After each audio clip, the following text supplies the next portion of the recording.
Hello everyone, welcome to class number 16 of the chapter Fundamentals of Java Programming of class 12th IT subject code 802। तो आज के class में हम इस chapter का और एक न्यू टॉपिक डिस्कस करने वाले हैं जिस टॉपिक का नाम है कंस्ट्रक्टर। तो जानेंगे आज के क्लास में ये कंस्ट्रक्टर क्या है, कंस्ट्रक्टर को हम हमारे जावा प्रोग्राम में कहाँ और किस पर्पस के लिए यूज करते हैं, फिर उसके बाद इसका प्रैक्टिकल यूज भी हम देखने वाले हैं। तो शुरू करते हैं डिस्कशन और जानते हैं कंस्ट्रक्टर के बारे में। तो जैसे कि लास्ट क्लास में ऑलरेडी हमने डिस्कस किया था कि जावा एक ऑब्जेक्ट ओरिएंटेड प्रोग्रामिंग लैंग्वेज है जो कि हमें क्लास एंड ऑब्जेक्ट के कॉन्सेप्ट को यूज करके जावा प्रोग्राम लिखने की फैसिलिटी प्रोवाइड करता है। और ये भी हम जानते हैं कि जब हम एक क्लास क्रिएट करते हैं उसके अंदर data members and method members को डिफाइन करते हैं तो वो कोई मेमोरी स्पेस रिजर्व नहीं करता। तो मेमोरी स्पेस रिजर्व होना तभी शुरू होता है जब हम एक क्लास का ऑब्जेक्ट क्रिएट करना शुरू करते हैं। तो जब हम एक पर्टिकुलर क्लास का ऑब्जेक्ट क्रिएट करते हैं, जैसे कि सिंपल एग्जांपल अगर रियल लाइफ का लें, सपोज स्टूडेंट एक क्लास है और उस स्टूडेंट क्लास में राम एक ऑब्जेक्ट है। तो जब राम एक ऑब्जेक्ट है तो राम के रिलेटेड जो प्रॉपर्टीज हैं, जैसे कि राम का नेम, राम का एज, राम का हाइट, वो राम के रिलेटेड एट्रीब्यूट्स हैं, राम के रिलेटेड प्रॉपर्टीज हैं, राम के रिलेटेड डेटा मेंबर्स के वैल्यूज हैं, है कि नहीं। तो जब हम एक ऑब्जेक्ट क्रिएट करते हैं, ऑब्जेक्ट क्रिएट करते वक्त हम उसके रिलेटेड डेटा मेंबर्स को इनिशियलाइज करते हैं। ओके। तो अगर हम एक ऑब्जेक्ट क्रिएट कर रहे हैं और ऑब्जेक्ट क्रिएट करते वक्त उसके रिलेटेड डेटा मेंबर्स को अगर हम इनिशियलाइज नहीं कर रहे हैं तो हमारा कंपाइलर जो है वो क्या करेगा, उस जावा प्रोग्राम को एग्जीक्यूट करते वक्त या फिर कंपाइल करते वक्त वो ऑटोमेटिकली क्या करेगा, उन डेटा मेंबर्स को बाय डिफॉल्ट जीरो या फिर नल जैसे वैल्यूज असाइन कर देगा। ओके। बट ये एक अच्छा प्रोग्रामिंग प्रैक्टिस है, हम बोल सकते हैं कि जब भी हम एक क्लास का ऑब्जेक्ट क्रिएट कर रहे हैं तो उस ऑब्जेक्ट के रिलेटेड जो डेटा मेंबर्स हैं हम उन डेटा मेंबर्स को क्या करें, इनिशियलाइज करें। ओके। और उन डेटा मेंबर्स को इनिशियलाइज करने के लिए जब हम एक क्लास का ऑब्जेक्ट क्रिएट करते हैं, ऑब्जेक्ट क्रिएट करते वक्त उन पर्टिकुलर ऑब्जेक्ट्स के रिलेटेड डेटा मेंबर्स को इनिशियलाइज करने के लिए हम जो special type of method use करते हैं, that special type of method is called constructor. Okay, so what is constructor? We can see here a special method member called the constructor method is used to initialize the data members of a class. Okay, जब भी at the time of object creation. Okay. जब भी हम एक particular class के objects create करते हैं तो उन ऑब्जेक्ट्स के रिलेटेड जो डेटा मेंबर्स हैं उन डेटा मेंबर्स को हमें इनिशियलाइज करना होता है। और उन्हीं डेटा मेंबर्स को इनिशियलाइज करने के लिए हम जो special type of method use करते हैं, that special type of method is called constructor method. Okay. तो अभी हमें इतना तो क्लियर हो गया कि कंस्ट्रक्टर एक मेथड मेंबर है। ओके। तो पर ये एक special type of method member है। इस तरह के मेथड मेंबर को हम ओनली किस पर्पस के लिए यूज करते हैं, इस तरह के मेथड मेंबर को हम ओनली यूज करते हैं डेटा मेंबर्स को इनिशियलाइज करने के लिए। और ये कब यूज होता है, जब हम एक क्लास का ऑब्जेक्ट क्रिएट करते हैं। ऑब्जेक्ट क्रिएट करते वक्त ही हम इस तरह के स्पेशल मेथड को यूज करते हैं ऑब्जेक्ट के रिलेटेड डेटा मेंबर्स को इनिशियलाइज करने के लिए। तो आई होप इतना क्लियर हो गया कंस्ट्रक्टर क्या है और इसका काम क्या है। अभी हम देखेंगे कि ये जो कंस्ट्रक्टर का स्ट्रक्चर है, इस कंस्ट्रक्टर कॉन्सेप्ट को हम जावा प्रोग्राम में तो यूज करेंगे। तो जब जावा प्रोग्राम में इसको यूज करेंगे, लिखेंगे, तो उसका स्ट्रक्चर कैसा है वो हमें पता होना चाहिए। सो ए कंस्ट्रक्टर या फिर the constructor has the same name as the class. जो कंस्ट्रक्टर मेथड है उसका जो नाम है वो हमारे मेन क्लास के नेम के साथ सेम होना जरूरी है। ओके। कंस्ट्रक्टर का जो नेम है वो क्लास के नेम के साथ सेम होना कंपलसरी है। और कंस्ट्रक्टर मेथड को यूज करके जबकि हम इनिशियलाइज करते हैं, मतलब डेटा मेंबर्स को कुछ वैल्यू असाइन करते हैं, मतलब कुछ इनपुट देते हैं, तो ये कोई टास्क परफॉर्म करके आउटपुट रिटर्न करने वाला मेथड नहीं है, तो इसीलिए कंस्ट्रक्टर मेथड का कोई भी रिटर्न टाइप नहीं होता, नॉट इवन वॉइड। कोई भी रिटर्न टाइप हम यूज नहीं करते कंस्ट्रक्टर मेथड को डिफाइन करते वक्त। एंड इट मे और may not have a parameter list. Constructor को यूज करके जबकि हम इनिशियलाइज कर रहे हैं तो पैरामीटर्स वहां पे मे भी हो सकते हैं। अगर हम पैरामीटर्स नहीं देना चाहते then also okay, no issue. तो यहाँ से हमें क्या पता चला कि कंस्ट्रक्टर जो हम डिफाइन करते हैं वहाँ पे कंस्ट्रक्टर का नेम और उसके क्लास का नेम सेम होना चाहिए।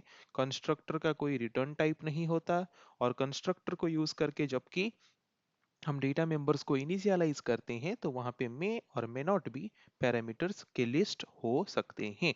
ओके, अगर हम और एक यूज कंस्ट्रक्टर का देखें तो वहां से हमें क्लियरली पता चल जाएगा कि कंस्ट्रक्टर का अनदर यूज ये है कि जब हम एक क्लास क्रिएट करते हैं देन क्लास क्रिएट करने के बाद अगर हमें उस क्लास के प्रॉपर्टीज को यूज करना है तो हमें क्लास का ऑब्जेक्ट क्रिएट करना पड़ेगा। और क्लास के ऑब्जेक्ट को क्रिएट करने के लिए भी हम किसका हेल्प लेते हैं? क्लास के ऑब्जेक्ट को क्रिएट करने के लिए भी हम कंस्ट्रक्टर का हेल्प लेते हैं। इसका मतलब we can say whenever a new object of a class is created, the constructor of the class is invoked. Invoked means called automatically. जब हम एक क्लास का ऑब्जेक्ट क्रिएट करते हैं तो ऑटोमेटिकली क्या होता है, एक कंस्ट्रक्टर कॉल हो जाता है, और वो कंस्ट्रक्टर बाय डिफॉल्ट उस ऑब्जेक्ट के रिलेटेड डेटा मेंबर्स को इनिशियलाइज कर लेता है by using the values like zero और नल। ओके, तो कंस्ट्रक्टर का यूज कहाँ पे होता है? कंस्ट्रक्टर का यूज होता है एक क्लास का ऑब्जेक्ट क्रिएट करते वक्त।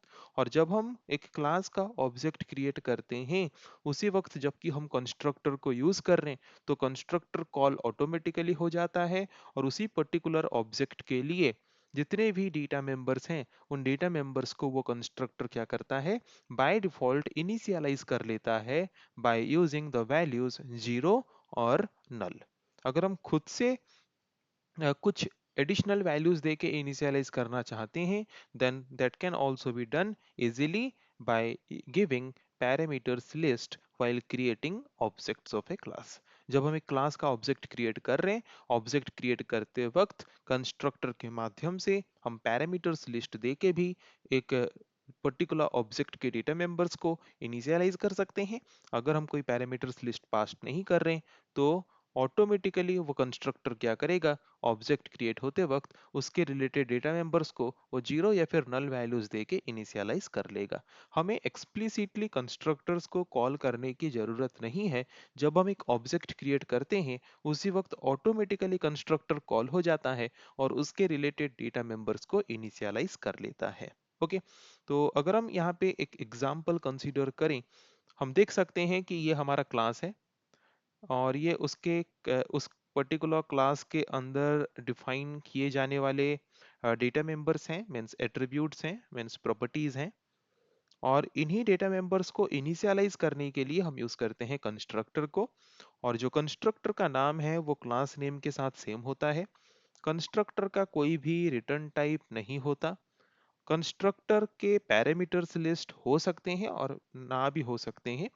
अगर हम चाहते हैं हम जीरो या फिर नल वैल्यूज इनिशियलाइज करने के बदले कुछ स्पेसिफिक वैल्यूज इनिशियलाइज करें, तो उस स्पेसिफिक वैल्यूज को हम पैरामीटर लिस्ट के फॉर्म में पास कर सकते हैं। तो जैसे कि मैंने फर्स्ट वैल्यू पास किया टी, तो वो फर्स्ट वैल्यू किसके लिए है? टाइटल। सेकंड वैल्यू हमने पास किया ए, ऑथर के लिए। थर्ड वैल्यू हमने पास किया पी यू, पब्लिशर के लिए। फोर्थ वैल्यू हमने पास किया जी, जेंडर के लिए। फिफ्थ वैल्यू हमने पास किया पी, प्राइस के लिए। तो पांचों के पांचों डेटा मेंबर्स को हमने यहाँ पे इनिशियलाइज कर दिया बाय यूजिंग कंस्ट्रक्टर। तो कंस्ट्रक्टर का यूज क्या है आई थिंक क्लियर हो चुका है। कंस्ट्रक्टर हम कब यूज करते हैं, कंस्ट्रक्टर कॉल कब होता है, आई थिंक वो भी सबको इजीली समझ आ चुका है। ओके, तो कंस्ट्रक्टर कब कॉल होता है? जब हम एक पर्टिकुलर क्लास के ऑब्जेक्ट क्रिएट कर रहे होते हैं तब। तो यहाँ पे हम देख सकते हैं, यहाँ पे हम ऑब्जेक्ट क्रिएट कर रहे हैं कौन से क्लास का? बुक क्लास का। सो बुक एक क्लास है जिस क्लास का ऑब्जेक्ट बुक वन हमने क्रिएट किया है।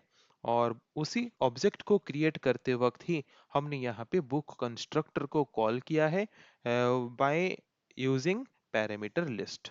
ओके, तो यहाँ पे देखो पहले जो बुक है this is the class name, then this is the object name, then equal to new operator, then उसके बाद अगेन क्लास नेम पैरेंथेसिस। तो ये सेकेंड टाइम जो क्लास नेम यूज हुआ है this is actually not the class name, this is the constructor name.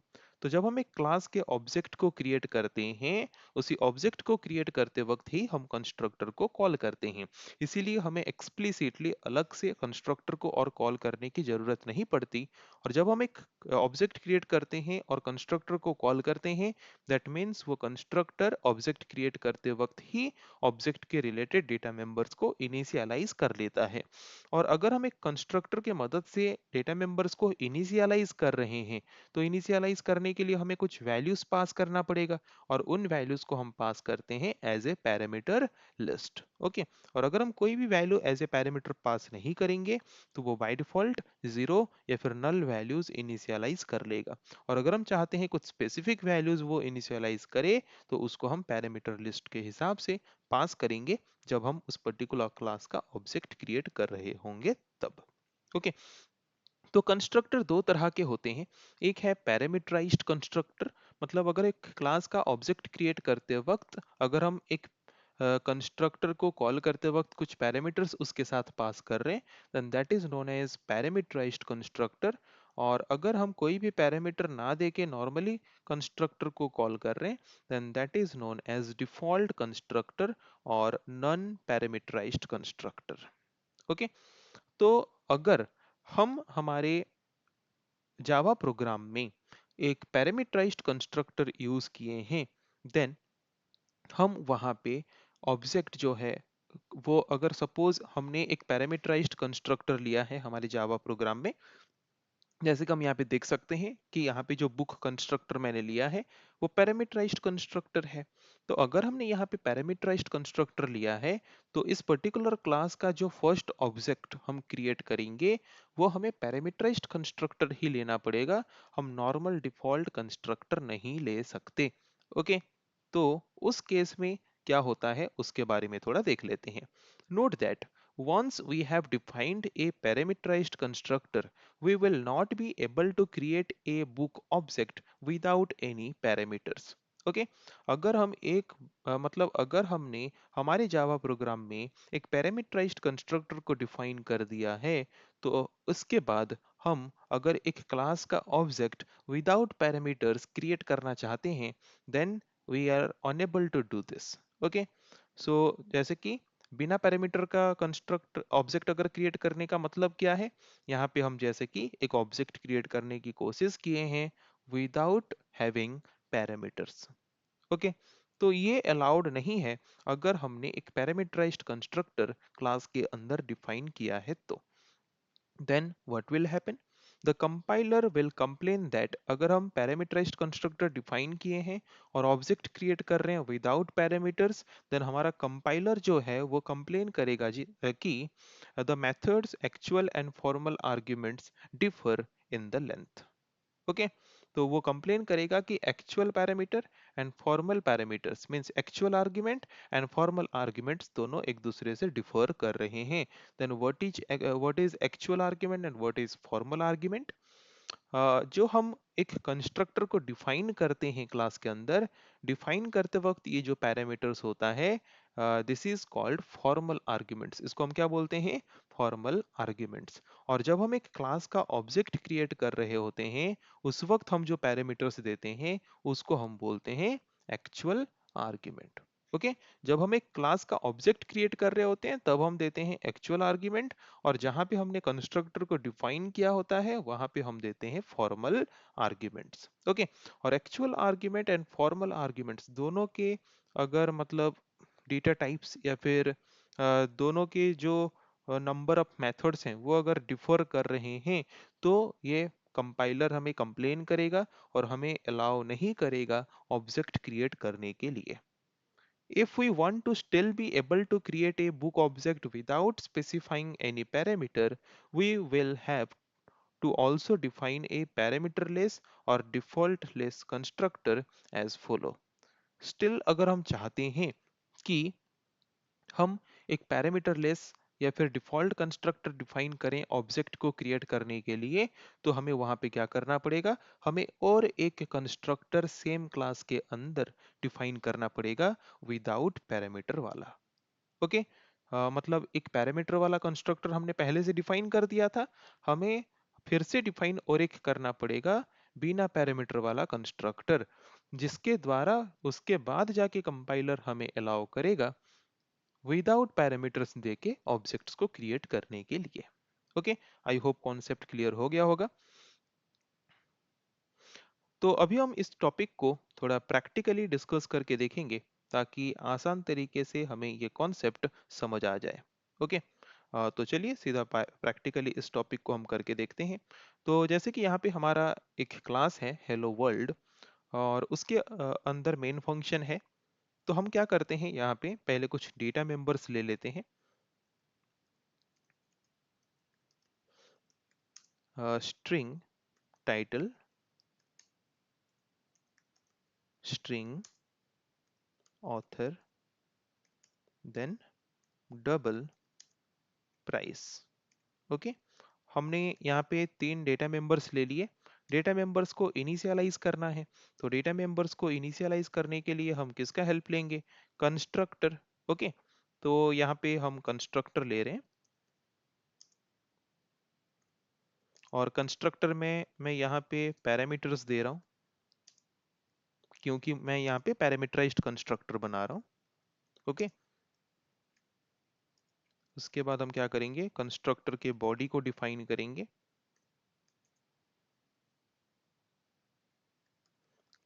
Constructor के body के अंदर हम क्या करते हैं, जो इसका मेन काम है इनिशियलाइजेशन करना, वे डेटा मेंबर्स को वैल्यू फर्स्ट टाइम असाइन करना, वही हमने किया। अभी हमें क्या करना है, इस पर्टिकुलर क्लास का ऑब्जेक्ट हमें क्रिएट करना है। और जब हम इस पर्टिकुलर क्लास का ऑब्जेक्ट हम क्रिएट करेंगे, ऑब्जेक्ट क्रिएट करते वक्त ही क्या होगा, कंस्ट्रक्टर कॉल होगा। तो ऑब्जेक्ट कैसे क्रिएट होता है,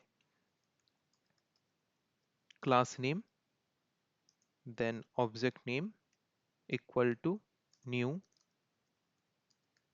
क्लास नेम मेथड, और यहाँ पे हमें क्या करना पड़ेगा, वैल्यू पास करना पड़ेगा। तो वैल्यू हम यहाँ पे पास करेंगे।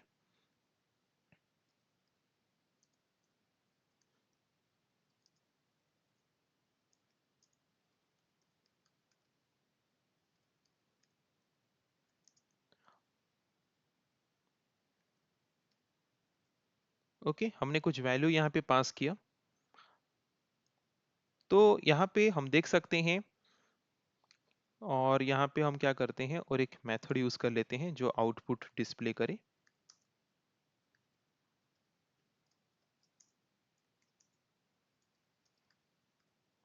System dot out dot print Elon,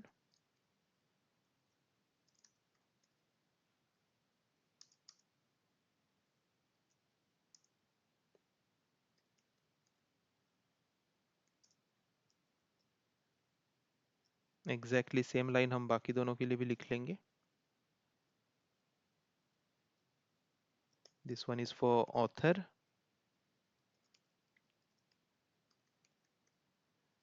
and last one is for price. Okay, अभी हम क्या करेंगे, डिस्प्ले मेथड को भी कॉल कर लेते हैं।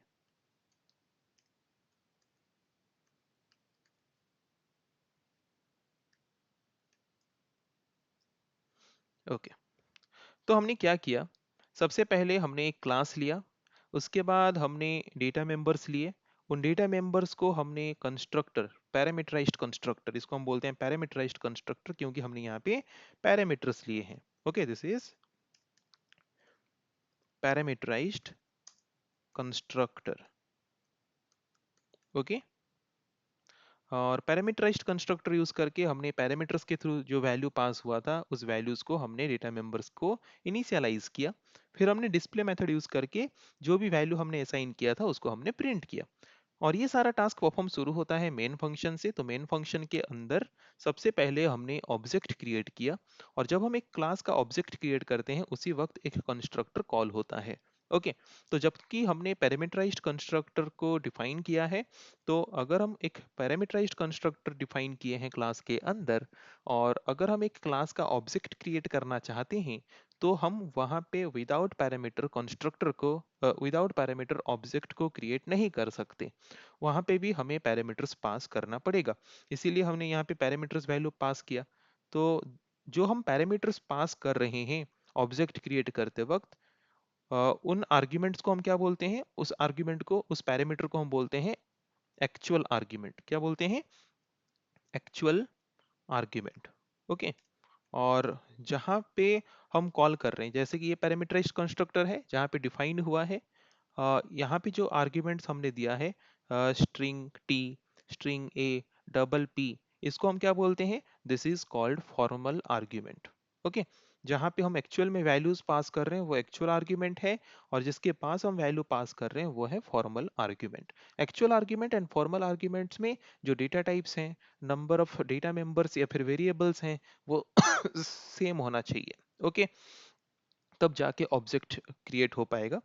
तो हमने यहाँ पे ऑब्जेक्ट क्रिएट किया। ऑब्जेक्ट क्रिएट करते वक्त हम कंस्ट्रक्टर को कॉल भी करते हैं इम्प्लिसिटली। तो कंस्ट्रक्टर कॉल हो गया। कंस्ट्रक्टर कॉल होने के बाद टाइटल, ऑथर, प्राइस, इन सबको वैल्यू भी असाइन हो गया। वैल्यू असाइन होने के बाद फिर हम क्या करना चाहते हैं? उन वैल्यूज को डिस्प्ले कराना चाहते हैं। तो उसके लिए हमने क्या किया? ऑब्जेक्ट को यूज करके डॉट ऑपरेटर के मदद से हमने उस मेथड को कॉल किया। तो वो मेथड क्या करना चाहिए? हमें टाइटल, ऑथर, प्राइस, ये तीनों का वैल्यूज हमें प्रिंट करके दिखाना चाहिए। ओके, तो इस प्रोग्राम को हम रन करके देखते हैं, और हम यहाँ पे क्लियरली देख सकते हैं कि टाइटल, ऑथर, प्राइस जो भी हमने असाइन किया था वो यहाँ पे एक्सेस हो रहा है। तो यहाँ पे कंस्ट्रक्टर को हमने क्यों यूज किया? डेटा मेंबर्स को इनिशियलाइज करने के लिए। तो ये तो हमने पैरामीटराइज्ड कंस्ट्रक्टर यूज किया। तो सपोज अगर हमने पैरामीटराइज्ड कंस्ट्रक्टर डिफाइन किया है, और अगर हम एक ऑब्जेक्ट क्रिएट करना चाहते हैं विदाउट पैरामीटर, तो वहां पे वो हमें एरर दिखाएगा। ओके, इस तरह का एरर हमें दिखा रहा है क्योंकि नंबर ऑफ आर्ग्यूमेंट्स जो हैं वो defined constructor and called constructor में मैच नहीं हो रहा है कि नहीं। जहाँ पे हमने कंस्ट्रक्टर को कॉल किया है जो कॉलिंग कंस्ट्रक्टर है, एंड कॉल्ड कंस्ट्रक्टर जो है, दोनों में जो पैरामीटर्स हैं वो डिफर कर रहे हैं, जिसके वजह से वो हमें अलाउ नहीं कर रहा ऑब्जेक्ट्स क्रिएट करने के लिए विदाउट पैरामीटर्स। तो इस तरह के केसेस में हम क्या करें? इस तरह के केसेस को सॉल्व करने के लिए हमें और एक नॉन पैरामीटराइज्ड कंस्ट्रक्टर और डिफॉल्ट कंस्ट्रक्टर यूज करना पड़ेगा। ओके, और जिसके मदद से हम क्या कर सकते हैं? अभी विदाउट गिविंग पैरामीटर्स हम ऑब्जेक्ट अगर क्रिएट करना चाहते हैं, ऑब्जेक्ट अभी हम क्रिएट कर सकते हैं। एरर आ रहा था। अभी जब मैंने यहाँ पे एक डिफॉल्ट कंस्ट्रक्टर ले लिया, तो डिफॉल्ट कंस्ट्रक्टर लेने के बाद वी कैन सी यहाँ पे और कोई भी एरर मैसेज हमें शो नहीं हो रहा ऑब्जेक्ट क्रिएट करते वक्त। पर अगर यहाँ पे ये पैरामीटराइज्ड कंस्ट्रक्टर है, और अगर हमने कोई भी नॉन पैरामीटराइज्ड कंस्ट्रक्टर डिफाइन नहीं किया है, तो वो हमें अलाउ नहीं करेगा ऑब्जेक्ट क्रिएट करने के लिए विदाउट पैरामीटर। ओके, अगर हम विदाउट पैरामीटर एक ऑब्जेक्ट को क्रिएट करना चाहते हैं, देन उसके लिए हमें क्या करना पड़ेगा? फिर से एक नॉन पैरामीटराइज्ड और डिफॉल्ट कंस्ट्रक्टर को डिफाइन करना पड़ेगा। ओके, और उसके बाद अगर हम कोई भी मेथड को एक्सेस करना चाहते हैं, तो उस ऑब्जेक्ट के थ्रू एक्सेस कर सकते हैं by using which operator? By using dot operator. तो आई थिंक कंस्ट्रक्टर का कॉन्सेप्ट क्या है, कंस्ट्रक्टर के कॉन्सेप्ट को हम क्यों यूज करते हैं, वो इजीली सबको समझ आ चुका होगा। सो नेक्स्ट क्लास में हम डिस्कस करेंगे ऐसे और कुछ टॉपिक्स, और यहाँ पे और थोड़ा सा टॉपिक हम देख लेते हैं कि also note that the number of methods that we do not define in the class, किस कुछ ऐसे मेथड्स हैं जिनको हम डिफाइन नहीं कर सकते, हैश कोड, वेट, क्योंकि ये जो मेथड्स हैं ये कुछ प्री डिफाइंड मेथड्स हैं, और प्री डिफाइंड मेथड्स का नाम हम यूज नहीं कर सकते। ओके, जैसे कुछ प्री डिफाइंड कीवर्ड्स हैं, डेटा टाइप्स हैं, उन डेटा टाइप का नाम हम वेरिएबल नेम के हिसाब से यूज नहीं कर सकते। वैसे कुछ प्री डिफाइंड मेथड्स हैं, उन प्री डिफाइंड मेथड्स को हम क्लास नेम या फिर कंस्ट्रक्टर नेम के हिसाब से यूज नहीं कर सकते। Okay, so I hope constructor क्या है वो सबको इजीली समझ आ चुका होगा, और कंस्ट्रक्टर का कॉन्सेप्ट हम क्यों और कैसे यूज करते हैं वो एग्जाम्पल के थ्रू भी हमने समझा। आई थिंक वो भी सबका क्लियर हो चुका होगा। सो नेक्स्ट क्लास में हम डिस्कस करेंगे ऐसे और कुछ न्यू टॉपिक जैसे कि एक्सेस मॉडिफायर्स। आज के क्लास को हम यही पेंड करते हैं। So thank you everyone.